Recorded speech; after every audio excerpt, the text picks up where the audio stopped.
Graça e paz do Senhor Jesus. Vamos gravar hoje Malaquias capítulo 2. Eu vou tentar ser um pouco mais rápida do que eu fui ontem. Ontem o Senhor acabou me motivando a falar muitas coisas que eu não tinha programado e eu me estendi um pouco demais, no capítulo de ontem.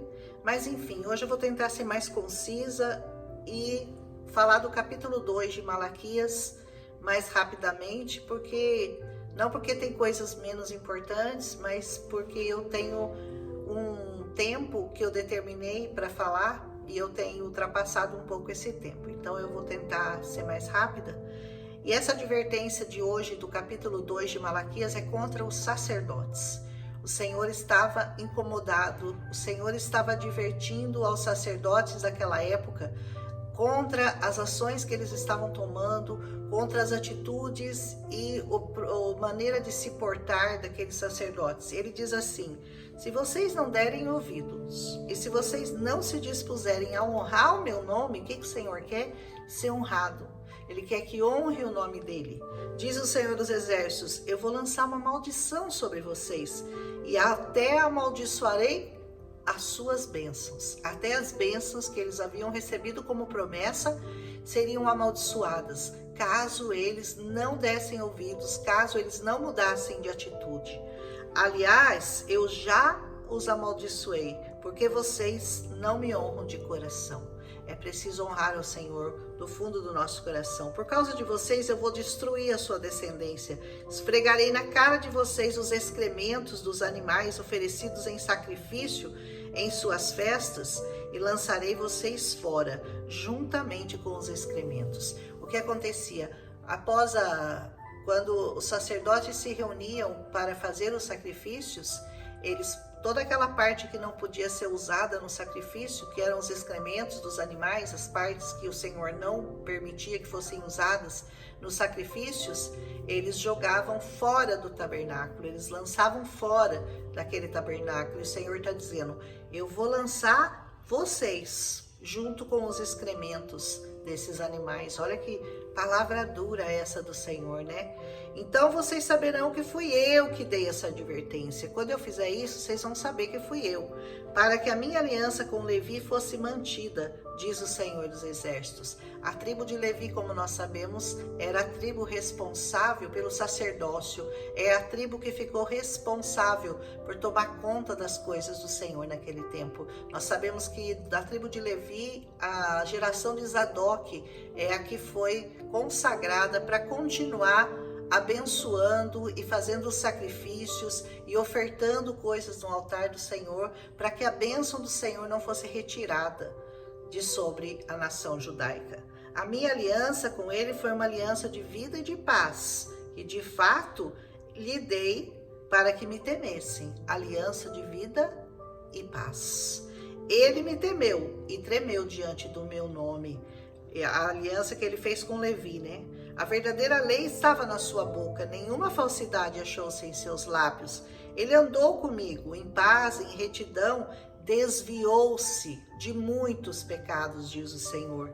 Porque os lábios do sacerdote devem guardar o conhecimento, e da sua boca todos esperam a instrução na lei, porque ele é o mensageiro do Senhor dos Exércitos. O Senhor estava lembrando a eles qual era o papel deles, o que eles deveriam representar e como eles deveriam falar. Eles deveriam ser os mensageiros da paz, eles deveriam ser os guardadores da lei, mas não era assim que eles estavam se portando. Ele diz assim: mas vocês se desviaram do seu caminho, e pelo seu ensino vocês causaram a queda de muita gente, vocês quebraram a aliança de Levi, diz o Senhor dos Exércitos. Olha que coisa terrível, que coisa grave é você quebrar a aliança, você não seguir nos caminhos, guardando os mandamentos, guardando os princípios dessa palavra.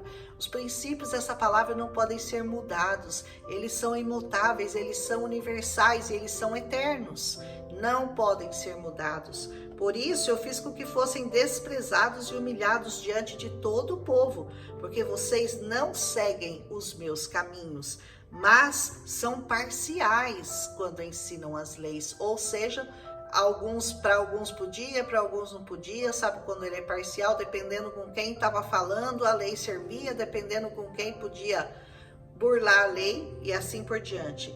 Não temos todos o mesmo Pai? Deus está falando, mas não são todos iguais? Por que essa parcialidade no julgamento? Porque para uns vocês permitem, para outros vocês não permitem? Ele diz, não temos todos o mesmo Pai? Não fomos todos criados pelo mesmo Deus? Por que será então que quebramos a aliança dos nossos antepassados, sendo infiéis uns com os outros? A infidelidade de você com qualquer outra pessoa, com qualquer outro irmão, com qualquer outro ser que esteja do teu lado, é uma infidelidade para com Deus. Saiba disso.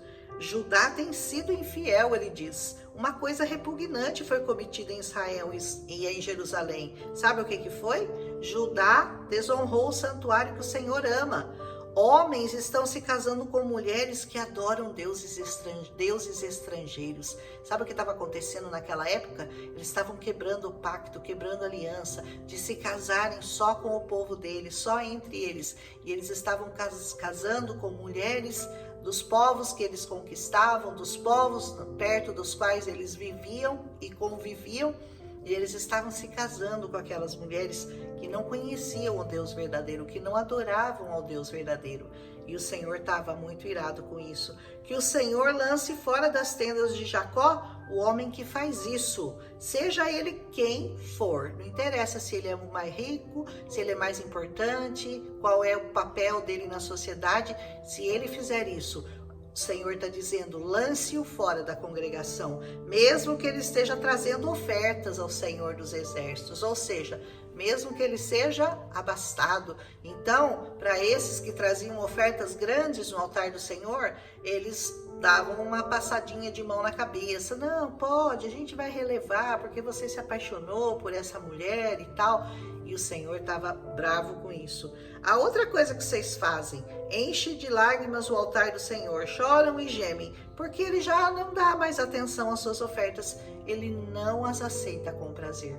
Quando você para de obedecer ao Senhor e começa a fazer aqueles desejos do seu próprio coração, ouvindo só os seus desejos da carne, o Senhor para de dar ouvidos às suas orações. É o que ele está dizendo aqui, não sou eu que estou falando. E vocês ainda perguntam por quê? É porque o Senhor é testemunha entre você e a mulher da sua mocidade, pois você não cumpriu a sua promessa de fidelidade, embora ela fosse a sua companheira, a mulher do seu acordo matrimonial. Não foi o Senhor que os fez um só? Homem e mulher, né? Deixará o homem a sua casa, a sua parentela, e se unirá uma mulher, e os dois serão uma só carne. Está falando contra o divórcio aqui. Porque o Senhor é testemunha entre vocês. Não foi eu que fiz um só? Em corpo e em espírito, eles lhe pertencem. Quando um homem casa-se com uma mulher, não é só o corpo que se torna um só. É o corpo e o espírito. E por que um só? Porque ele desejava uma descendência consagrada. Por que um só? Por que tinha que ser dentro do povo deles? Tinha que ser entre eles. Porque o Senhor queria uma descendência que fosse consagrada a ele. Portanto, tenham cuidado, ninguém seja infiel à mulher da sua mocidade. É muito perigoso nós defendermos o que o Senhor não defende, o divórcio. Eu odeio o divórcio, diz o Senhor, o Deus de Israel, e o homem que se cobre de violência como se cobre de roupas, diz o Senhor dos Exércitos. Por isso, tenham bom senso, não sejam infiéis. Essa parte aqui do Malaquias 2, ela só precisa ser lida. Não precisa nem explicar, porque ela é tão clara como uma água cristalina, né? O Senhor odeia o divórcio. Vocês têm cansado o Senhor com suas palavras. Como que nós temos cansado? Vocês ainda perguntam. Quando vocês dizem, todos os que fazem o mal são bons aos olhos do Senhor, e ele se agrada deles. Então, quando você diz, não tem problema, isso aí não dá nada, não pode fazer, que continua de bem com o Senhor. Se você diz isso quando você sabe que a pessoa está andando em caminhos tortuosos, que a pessoa não está fazendo segundo a vontade do Senhor, e você diz, não, tá tudo bem, continua fazendo, tá tudo certo, o Senhor não vai se importar de você não agradá-lo. A resposta do Senhor está aqui, né? E também quando vocês perguntam, onde está o Deus de justiça? Duas perguntas que coisas que você não deve dizer ao Senhor, né? Todos os que fazem o mal são bons aos olhos do Senhor. Não é verdade.